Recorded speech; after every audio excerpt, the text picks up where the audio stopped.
Sadly, it looks like a lot of you skipped on Steven Spielberg's The BFG this past weekend, but if you can't make it to the multiplex and you need to get your Roald Dahl fix at home, then we hope you join us in watching Nicholas Roeg's 1990 flick, The Witches, also produced by the Jim Henson Company. So without further ado, let's just jump right into it. Welcome to Debt to Cinema. I'm Stephen Maltmanex. And I'm Brian Gillis. Like most people, we love going to the theater and catching the latest releases. However, you can sadly put a big dent in your wallet. Fortunately, living in the digital age makes the viewing possibilities endless from the comforts of home. Many of these films that you can see right from your couch, we're ashamed to say we missed, despite labeling ourselves cinephiles. So join us as one or both of us cross off a title from our list of shame. It can be an all-time essential classic, Or an underrated piece of cinema that's worth giving a shot. hell, it might just be some trashy film we want the others' opinion on. So sit tight and join us as we pay off our debts, $1 at a time.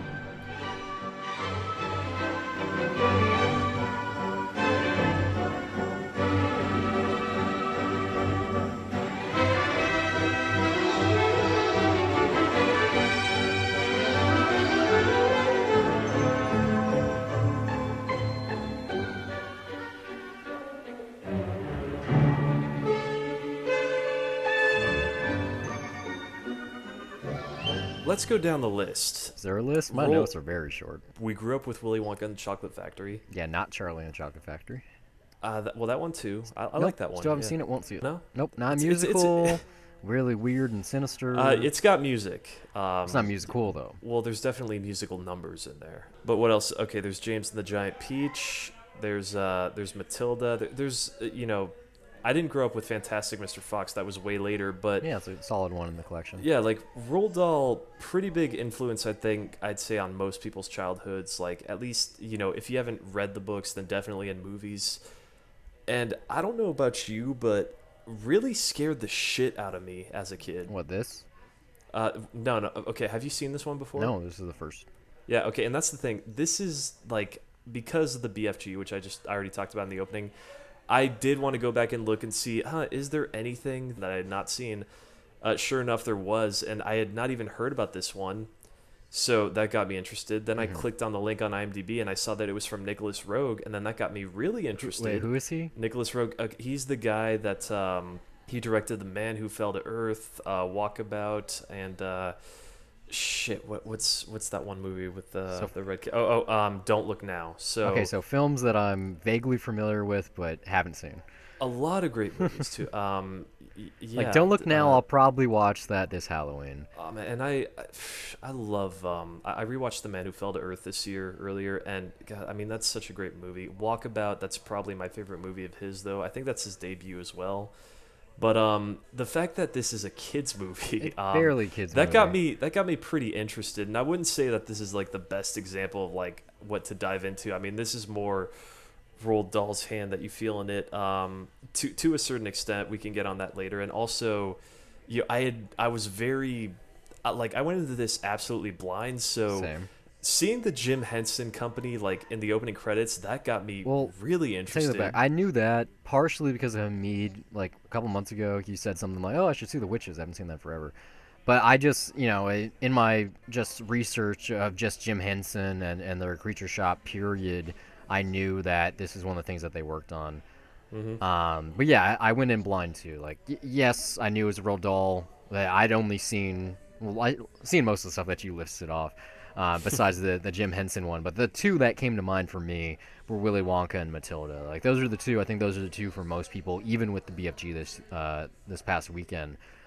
And Yeah, like I did not hear about the BFG until Spielberg said he wanted to make it. no, I think the BFG is the only work of his that I actually had like connection to the writing. I think it was like third or fourth grade. My teacher read it to us. I don't remember it. I just remember it's about a big friendly giant. But no, I hadn't read any of his works, and it was just on the silver screen. And so this one even less so. Even though I've seen the book, I know what the cover looks like, and I could assume by the title, oh, it has something to do with witches. But no, I knew nothing. Roald Dahl, like, it's funny. I don't think about his work that like at all usually, but he's been involved in like a lot of stuff that I love. He wrote one of my favorite Bond films, which was You Only Live Twice, and I mean, it just You don't call that Never Say Never Again? no. That's what? Isn't that one? No, no, no. You Only Live Twice is the fifth Bond film. That's the one with Donald Pleasence's Blofeld. Have you seen that one? Maybe, I don't know. I know you have not seen all the No, I Bonds. haven't. I've seen about Yeah, maybe like half. Bond. Like I loved the Bond films as a kid. I Like I think watched they're on those Epics obsessively. currently. Yeah, no, I like on Amazon Prime. I'm Yeah, pretty sure you can watch them. But where to begin? I mean, first off, the opening titles to this movie, really fucking really weird. fucking weird and Yeah. kind of unnecessary. Like let's at do the end this of the like day, fast motion over hillsides in like and have Poland like or wherever, and then this Denmark, yeah, yeah this or I think, floating but green text coming into the screen. but you got this nice musical theme, which it's nice and catchy, but doesn't really fit at all. But after that, it's a really really strong opening. Like yes, it is very exposition-y, but Well, this movie's spooky as shit, man. yeah, no, like, and I mean, it lays out all the rules right away, so you know exactly like if you're not willing to go along with it. Well, first off, it's a kids movie, of course. This I is mean, like, it's I would hardly consider this a kids movie. Like there I. is a child protagonist, but Mhm. this is like even for me right now, it was pretty spooky. Oh yeah, no, like if I saw this as a kid, like this would have scared Yeah, the fuck like out of me. I not mean, poltergeist level. Like I saw that as a kid, and I'm no, still but like, traumatized to a certain extent. But yeah, no, this would like, especially if I went, oh, I love Matilda and Willy Wonka. Let me see the witches, and I put this on. Like I would have probably shit myself. having a European childhood, like I granted the beginnings of this was in Denmark, and then most of it's in England, but still, like structurally, some locations just felt eerily similar to places that I was familiar with growing up, and like when you're a kid, like that was a big thing that I was told is like, hey, don't talk to strangers. So when I'm visiting my grandparents in France and I'm in like a little village, there would be these weird ass looking like people that would just try to like hand you Tintin books and just like kind of get your attention, and I would just fucking like The run away from gypsies. those. And then even when you're a kid, like there would be some creepy old guy's house that like all the kids huddle up It's against, and like haunted. they Run would in just there. make Touch up the doorbell. they would no, like they would make up shit of like, there was this one guy specifically of like, hey, don't go anywhere near that guy's house because he's a monster that's wearing a human suit, and if you go anywhere near him, he will eat you. Like you've seen that in probably like Spielberg movies and shit. Everyone's But experienced that in their childhood. yeah, like little shit like that. In fact, this is how fucked up my childhood was that at summer camp, one of the counselors literally just fucking like said shit like, yeah, I'm a monster and I will fucking eat you if you behave badly. And all the other counselors went with it, and so that scared the shit out of everybody because it wasn't just like, oh, he's making it up. It's like everyone was just like, oh yeah, no, he totally, like I've seen him do it. Well, at least It's you like, went to summer fucking camp. asshole. So. Yeah, well, I never had a summer camp. I hated village camps as a kid. At Like, least I you couldn't gotta wait to get go. home. You gotta do something. You gotta experience No, arts and crafts. when I went to and that, whatever. no, we like, I don't know. There was like swimming, there was a gym, and then there would be like trips to some like nature spots. But it was a pretty shitty camp, honestly. And like, I couldn't wait to get home and fucking play games on my old ass like Macintosh. There was I don't know, CD-ROM games at that point. Did you ever have those? No, I didn't have a Mac either. I didn't get a home computer No. until like I think it was like 1998, 1999. But before Like, that, I yeah, it was really like couldn't- strictly go to the library. So the gaming I had was strictly board games, like those real shitty Tiger Electronics, and then like my Nintendo and PlayStation. And like, it really, really couldn't do much, honestly. But anyway, that's not the point. Is that like just the rules in this movie? I mean, like when they're set up, like yeah, I The witches have immediately just was purple kind of- eyes. They I was don't. really just taken back to like, yeah, that childhood sense of like just believing, like like stuff like that where as an adult I feel like I should be more cynical, but like I was really willing to believe in just this this myth. God damn it! I'm Ow. gonna get some water there. man. Yeah, I gotta get some water. Yeah, I was just really willing to believe in this. Yeah, like just straight up, like I'll just say it, like yeah, I absolutely loved this movie. I didn't. I mean, I could understand why certain people are really like this. For one part, Angelica Houston is just like you can't take your eyes off her when she's on screen. Like she is just dominating the screen, Yeah, just having fun with it. It's not like just when she's in her human face and she looks really pretty, like better than in anything I've ever seen her in, even more so than the Addams Family. But then like when she takes off her makeup and she has that full on Jim Henson like Mm-hmm. masterwork of some of creature shop work. But then there's a lot of stuff like she it's worth watching just for her. But without ruining anything, how this film kind of turns on its head and goes from like this film about a kid trying to stop these witches to a movie about two mice. It got Like so weird so fast. there's no way to spoil it at this point. I mean, or not spoil it. It's in the synopsis as well, but honestly, I did not know that that was going to happen. You can call me an idiot, but it's like everything was set up for that like so Yeah. perfectly. Yeah, well, And he has yet like, two pet mice yeah, and the like and all of the course jokes about the rats and it the seriously mousetrap. just never clicked with me like, oh right, this is a Jim Henson movie, so there's going to be some puppeting work. Like I saw the witch's makeup and I was like, okay, that's probably it. But the puppet work in this, holy shit, like it is great. Not Like on those it's I think mice. yeah, no, seriously, I think it's some Not of on the the like I think it's mice. the best that the Henson Studios has put out. Like No. here's the thing though, like the Hitchhiker's benefit of Guide to the that Galaxy no and no Dark the Crystal benefit trump of this.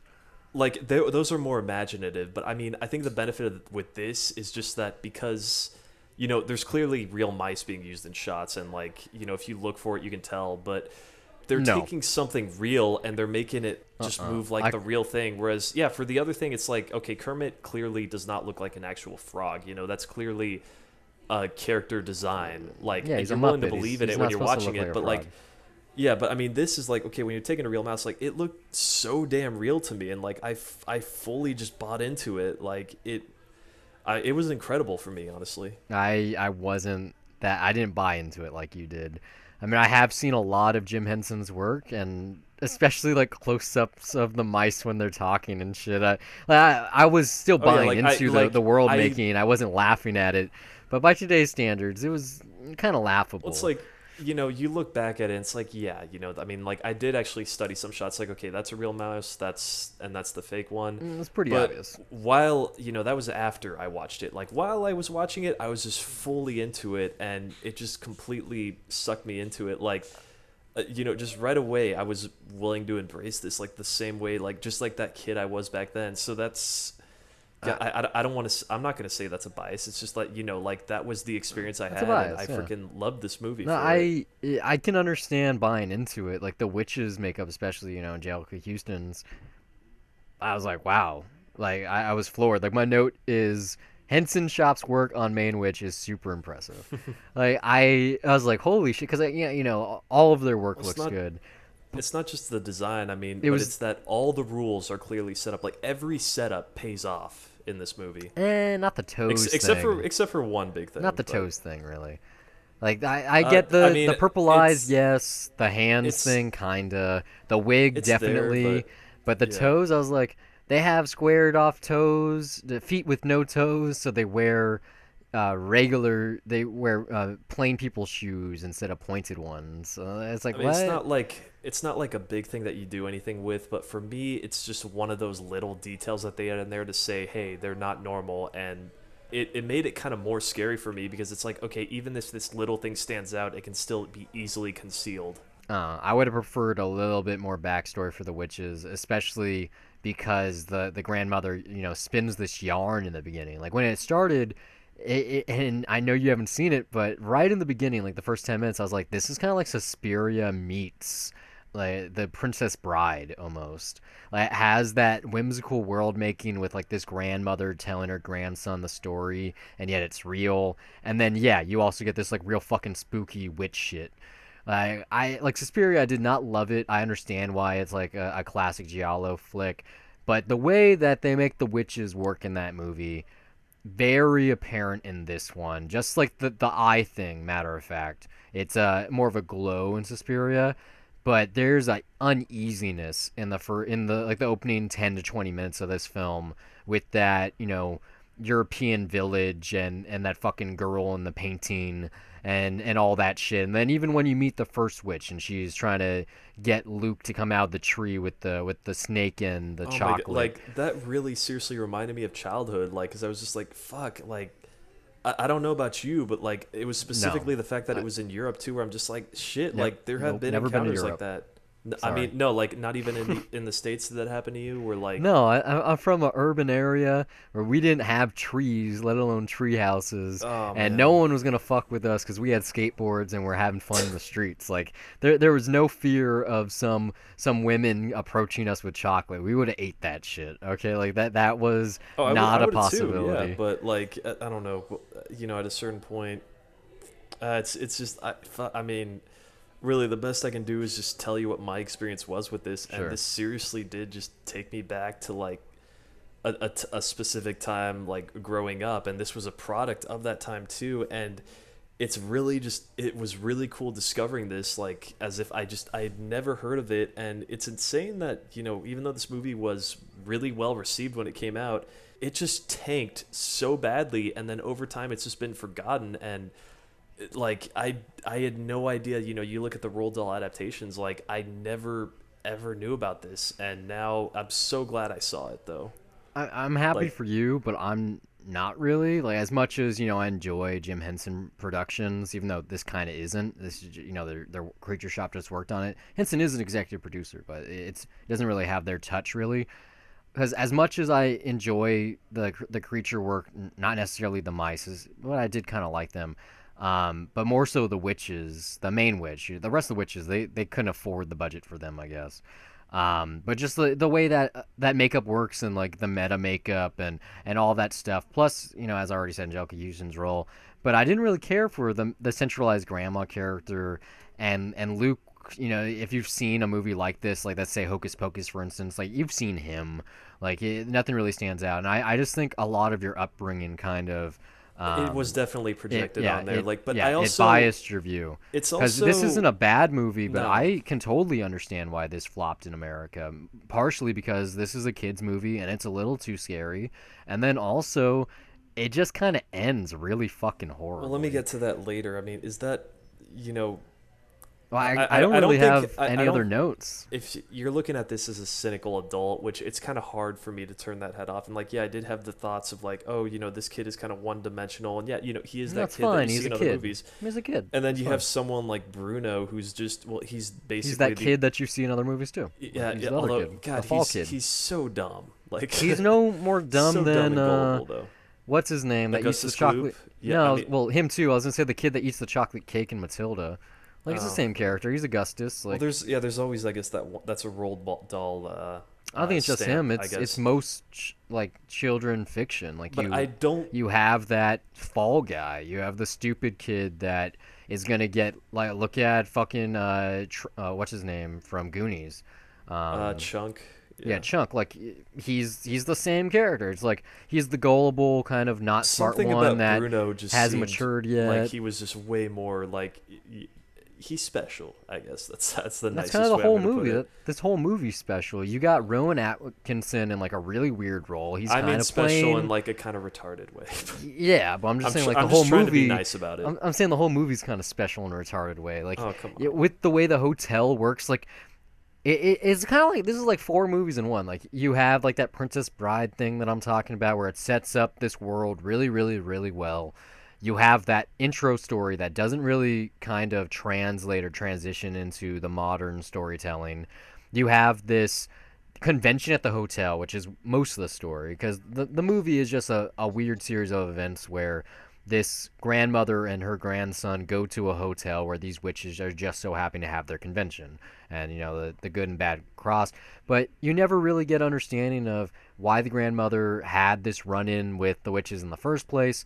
You know that you lost your finger, but you don't really know why. There's no backstory there.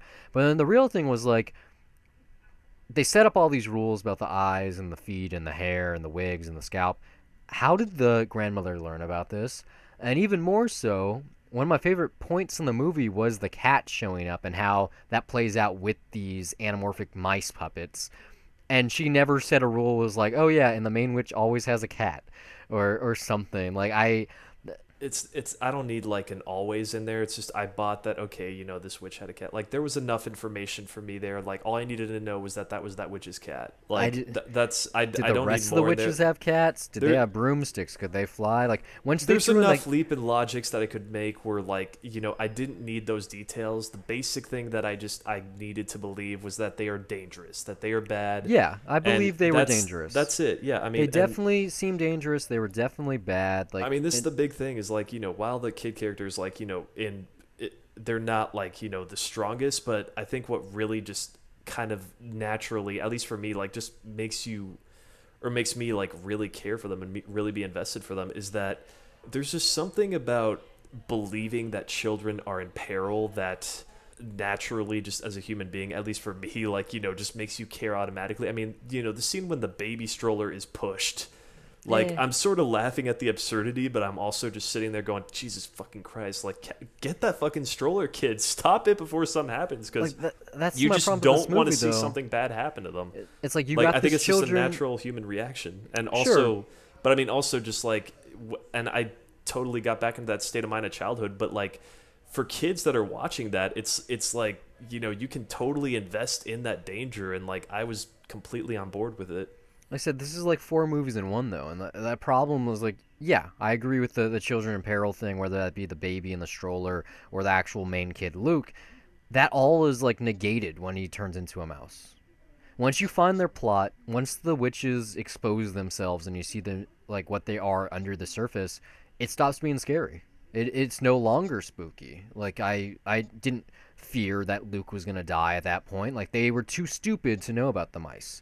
Like yes, he does come into danger later in this like kitchen scene, which is very reminiscent Oh yeah. of Faulty Towers, Well, which just is like and kind of just funny. throughout, like you're worried he's gonna get stepped on. Like I didn't though. Like I knew see, at that point. I I was was like, this totally- is a kids movie. It's a fairy tale movie. Yeah, but I mean, it's like there were just so many things set up. Like the traps. It's just like, oh man, like this kid has so many obstacles. Like how The is he gonna traps get weren't around dangerous though. Like if Bruno got caught in a trap and died, Yeah. which should have happened, because he's eating throughout the movie. He's asking about the first time you meet him, he's eating the fucking like scones or the cakes or whatever they it? Seriously, were. that kid Like- is so retarded. Like he's like, I'm not a mouse. Oh wait, oh well, I guess this isn't so bad. Yeah, like he's like, oh, always man. eating, and yet you see these mouse traps all over the place that have real cheese on them, not that fake cheese shit. And he doesn't try to eat it. There's no way that Luke would have been like, "Don't eat the cheese." Like they didn't even have that scene. He was just when he forgot that he was hungry, and yet the first thing they do when they get to the grandmother's No. room They is, had that. "Where's moment. the They peanuts?" They had that small exchange, which was like, hey, don't eat that. Like Yeah, otherwise it's you'll die. like it's in passing though. It wasn't It like was good enough for me. it was okay. It's just like I said, once this gets to the midway point, once Angelica Houston takes off her face and they have that undressing scene, especially once like Luke turns into a mouse, it turned into an adventure movie. Like it stopped being spooky. Oh, It yeah. lost whatever sense of supernatural or But it became scariness. so much fun. I mean, like at that point, it does become a fun movie. they become creepy. But I mean, that's part of what's like inspiring about it. It's in a way like overcoming and facing your fear. It's that kind of story, which is like, once the mask is taken off and you're just used to its presence, then like that's it. Then he's easily able to fight back and outsmart them. And fuck, like that climax was so much fun. And like that payoff was beautiful for like me. a Dead Alive type of way. Yes. Yeah. I Funny enough, yeah, that's pretty close to actually how this feels like. But yeah, just it was too tonally indifferent for me. It wasn't a certain adventure from beginning to end. Like I said, like it begins with this like Suspiria, like Tales from the Dark Side, Princess Bride type of like, oh, like it's a fairy tale and yet like beware of these bad creatures. And then it becomes like a full on like Saturday morning cartoon adventure. And then you get like this really like throughout the movie, they're talking about the mice and like, oh, I'm gonna open up a circus and we're gonna have the tightrope walkers and we're gonna have this and oh, here's all the designs I have. And you get to the end of the movie where they got the money or whatever, and Lucas sure enough has made his house into like a mouse haven. He has like a helicopter and a car and a train track, and which I was like, all oh, that stuff was really cool. it was really, really cool. I was like, oh, this is awesome. Like, he's Yeah. living the good life. This is like not the biggest house, but because he's a mouse, it's gigantic. And then the movie shits the bed. there's a joke that you can make here. It's not nice, but this is the moment that killed Roald Dahl.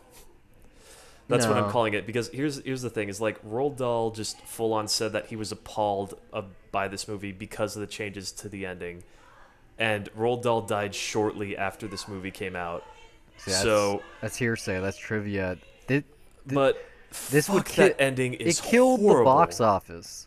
I'm sorry, like during Swiss Army Man, we couldn't get into it because it was on our dollar review show. There's no spoilers. We couldn't talk about why both of us kind of didn't really agree with the ending and the kind of stumbles it has getting to the end. And yeah, the same thing kind of happened here. It's like, okay, No, the last 3%, it totally fucking just happens here. seriously, like fuck that ending. Like, We're and just then- gonna like if you've listened to the 20 minutes so far and you haven't decided to watch this movie, then you're not gonna watch it. If you have decided, just turn it off. We won't ruin it for you. Just watch it.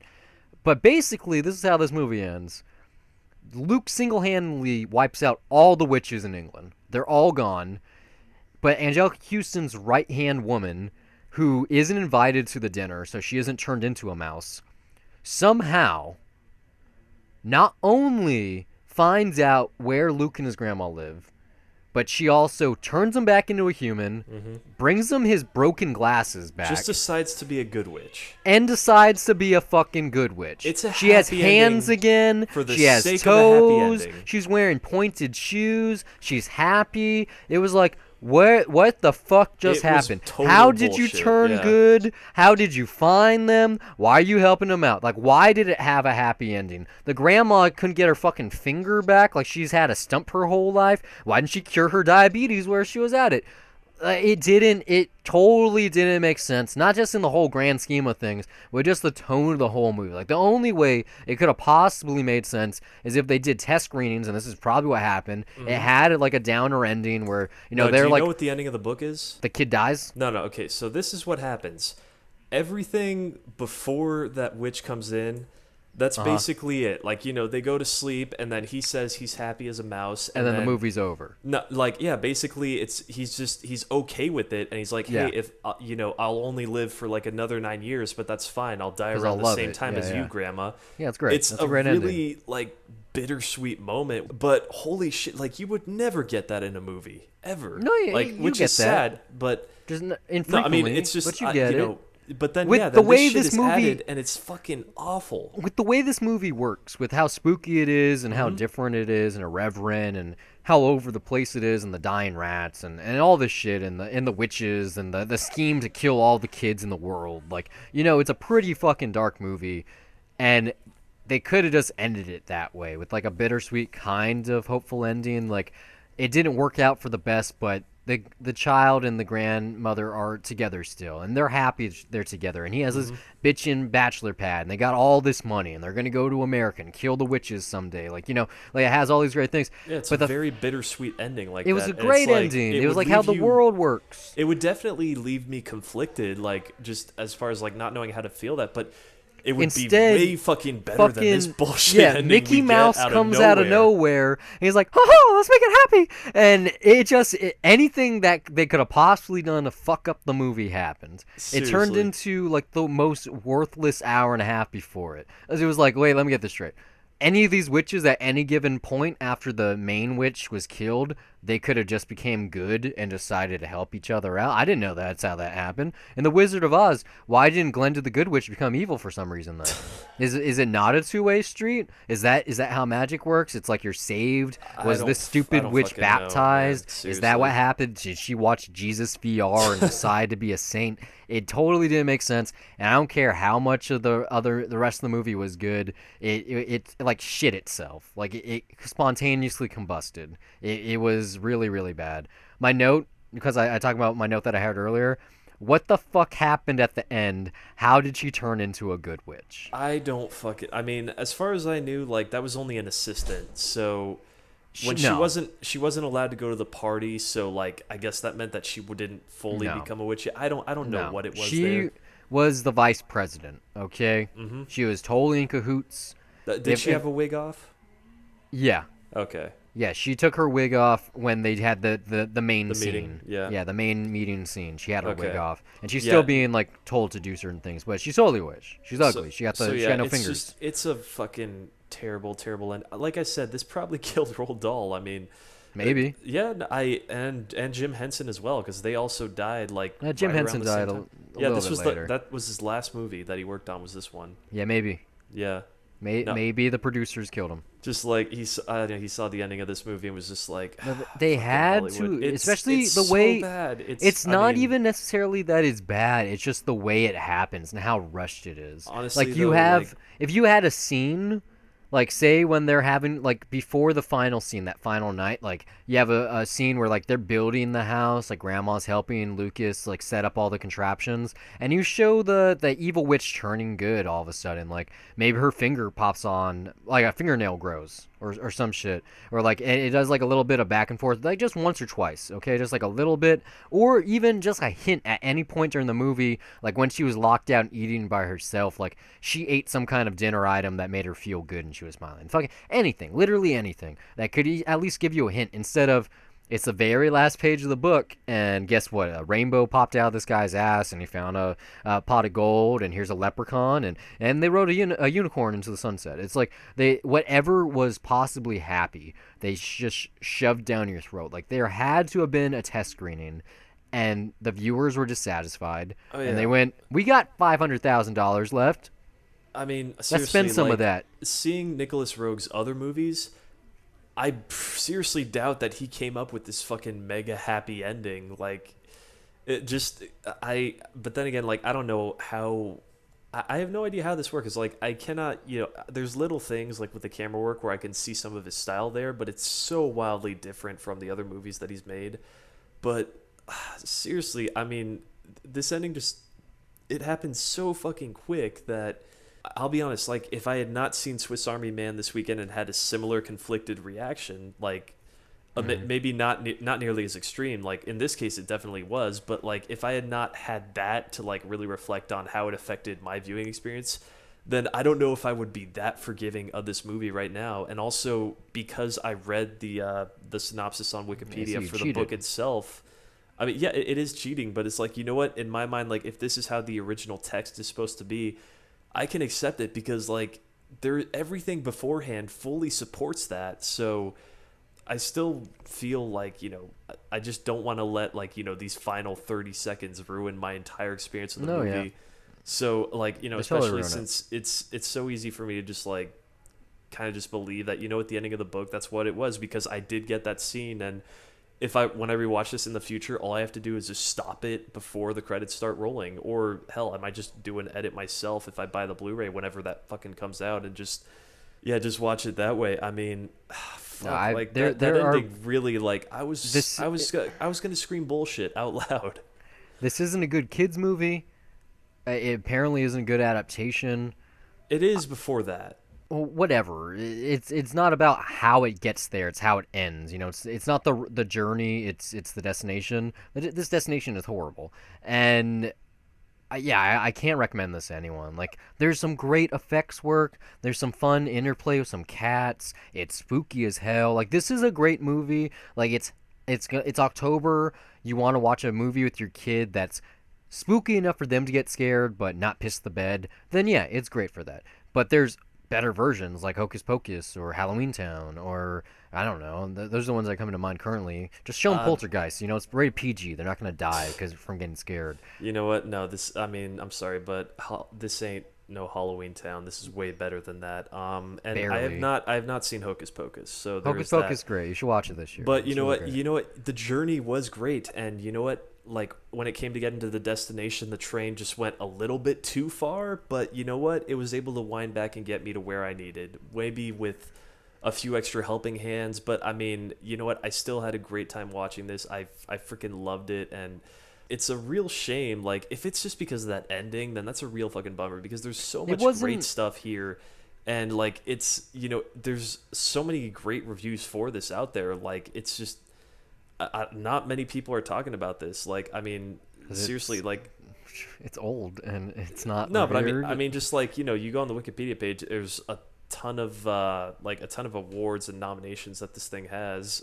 It wasn't just the ending that I disagreed with. I didn't really care for the movie. It wasn't bad. It's not my kind of movie. Like maybe if I watched this during October, like say I was doing my Halloween for the month or whatever the fuck it's called, Shocktober. There's like a lot of different names for it. If I was doing that, then yeah, maybe I would have liked it, but it wasn't what I thought it was gonna be. I knew it was a Roald Dahl movie, but it wasn't as whimsical as I was used to with his No, it's his way works. darker. Yeah, it's super dark, and I don't know. It wasn't displeasant. It wasn't what I was looking for, and I didn't quite enjoy it, despite it being kind of funny and a little fun. Like it's clearly British, it just is. It has that kind of comedic timing and sensibility to it. It's really all over the place, and not necessarily in a good It is way. very, very, very absurd. But then again, like, so is everything that Roald Dahl does. Or like his original stuff. It's all very, very imaginative, and like you just I was just willing to like completely dive into this world the same way I did with Charlie and the Chocolate Factory, the same way I did with James and the Giant Peach. See, the difference is like just the tone here is so sinister. Like yeah, but I it's mean, not just spooky. It's just maybe not the way it's lit, but the way it's shot. I Like think even when it's having fun with itself, like even when like that unmasking of the witches and like, oh, you dare challenge me, I'm gonna fucking kill you. Like here's the way that I was as a kid, just to give this a bit more context, is that like I loved it when stuff like did kind of scare the shit out of me and like freak me out. Like it bothered me for days, but then in retrospect, like I always loved it because when you're, especially when you're watching something with kids or something like The Goonies, and you're a little kid watching it,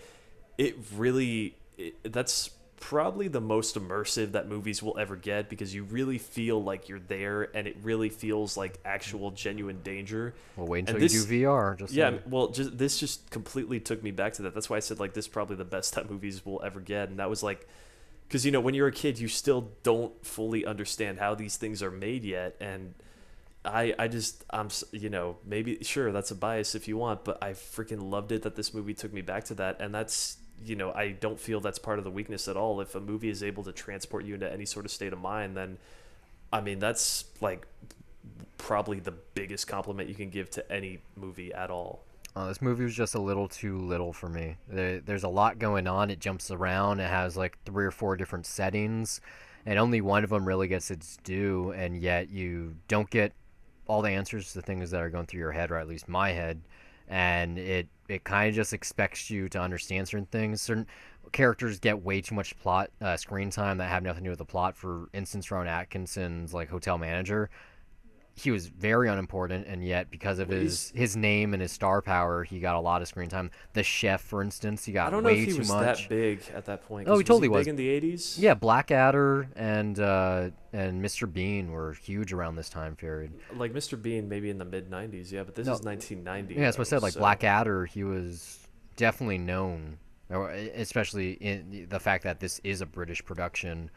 I mean, It takes place in England. Like it's a very simple side role though with him. Is like he is basically just there to be like put it this way, that Tim threat, Curry's basically. role in Home Alone 2, It's the same thing as that. yes, it's the exact same role, but because of the way this movie's set up, Rowan Atkinson's role is a lot more important. Like it moves along in Home Alone, or there's countless other roles. Like I said, it's kind of like Faulty Towers in that way. When it gets to the hotel here, or even in like somewhere in I don't know time. about more important. In fact, when you get to Home Alone, I'd say Tim Curry probably gets, he gets much more, Only like in the much first more 20 big. minutes, though. And the movie moves on to the wet bandits and all that thing and retreading. Like the No, pigeon no. lady Like he's is there huge for in a Home big Alone 2. development in the middle of the movie.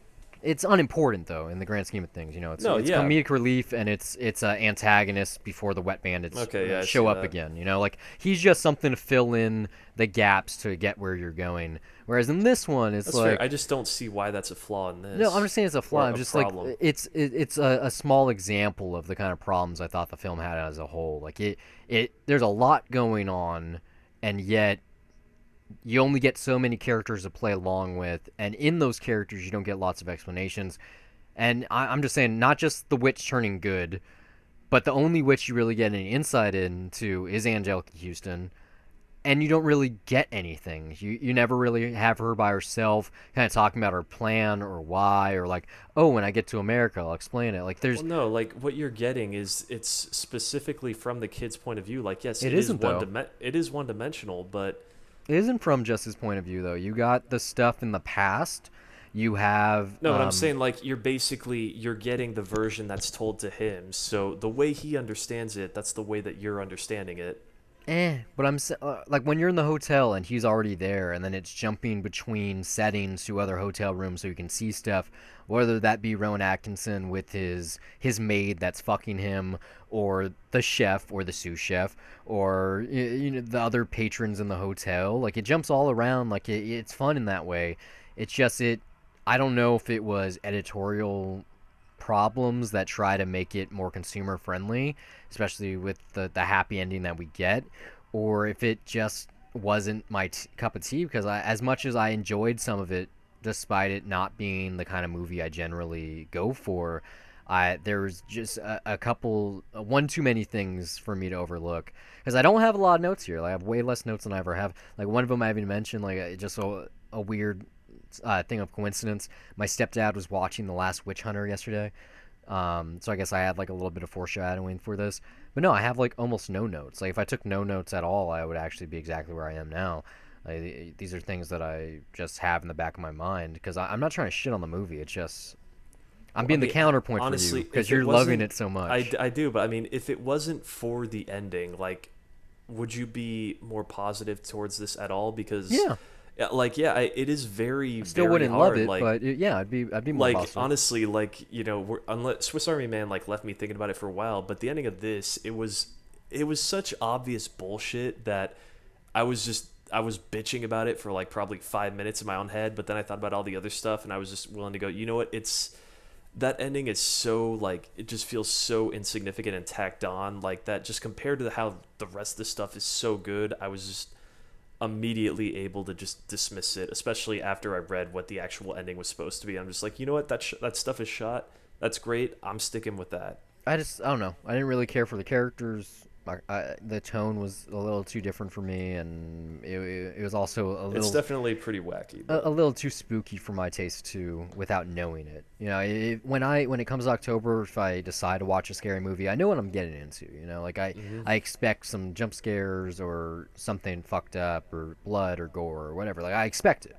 When I was watching this, I didn't like. I could kind of get a sense of it based on the green text and it starts off in a certain way, like it gets you prepared for it. But it was like whatchamacallit, like not petri dish, but it was the sampler at a restaurant. It had everything that they wanted you to have. It just wasn't exactly in the order I wanted it or in the size. Like I would have cared for comic relief or more comedic scenes, period, or something to kind of stretch out the adventure, like more peril instead of like, oh, just this cat. Like besides the cat in the one kitchen scene, there wasn't really anything that kind of upended Luke's journey as a mouse. Like that's why I said it felt like it was home free. Like, well, no, it's just, I mean, it's still a kids movie at the end of the day, and so like this was really just strongly appealing to my imagination in that sense. I mean, like, yeah, I would say, hey, that opening, that's bad screenwriting because it's just an exposition dump, but just for the tone of this movie, and I mean just the state of mind that I entered in right away, and the little connections that I made with my own childhood, I am projecting things from my own subjective experience, but this is a story for kids. I mean, and yeah, it's more of a horror story like along those lines. But I'm gonna need you to watch Hocus Pocus soon, because that Halloween. Before then maybe, but that's the kind. Maybe it's just because that's American and this one's British, but that sense of witches, maybe it's because they're based in Salem and there's some kind of American history spin there. But yeah, I like the European aspects of this. Just a lot of the stuff, especially in terms of there's some zombies and stuff too. Just everything about Hocus Pocus, like it's a Halloween classic. Like, I've been just ditching that movie for years. I know I'll have to get to it at some point. That's part of why we do this show. But Thora Birch, isn't it, man? It's like her first movie. There's a lot to love in that movie. It's really funny, and yet it's also like it's not spooky in the way that this is, but it has enough there. They're like, are you sure this is a Disney movie? This is like a little bit scary. Like Sarah Jessica Parker's in it too. Like Okay, I really don't want to see it. no, she's like very minor, and she's comedic relief. She's like the well, all three witches are kind of stupid, but she's like the real stupid ditzy witch. I guess for this one, it's like I totally hear what you're saying, but I mean, yeah, I'm really glad I picked this one. I'm happy for you, but it wasn't quite my tempo. Thanks for listening. We hope it's been a pleasure. If you like this show and you want to hear more of our wonderful voices on a weekly basis, check out 2 Cents. I'll recap what's happened in film, TV, and tech news. We're also on the titular Dollar Review Show, a spoiler-free critique of new releases or anything we've discovered on our own, whether that be TV, music, etc. You can find all of our content at dollarreviews.net. Follow us on Twitter or like us on Facebook at Dollar Reviews. We're available on iTunes, YouTube, TuneIn, Stitcher, and constantly looking to expand to other platforms. If you listen somewhere we're currently not available, you'd like to contribute some talking points, send a Death to Cinema request, or even if you just want to laugh at us, you can do so by reaching out to us on social media or send an email to brian@dollarreviews.net. Or you can email me as well, steve@dollarreviews.net. You can follow me personally on Twitter at Brian Gillis, that's BryonGillis, and now you know how to spell the email too, and also under the same name on the lovely site Letterboxd, which acts as my film diary, where I rate films I'm watching, write the occasional review, and even sometimes compile lists. You can also find me on Twitter at S_MTX, and also follow my film diary at Letterboxd under the same name, where I log everything I watch, and sometimes write brief reviews. That's it for this week. Until next time, keep the change.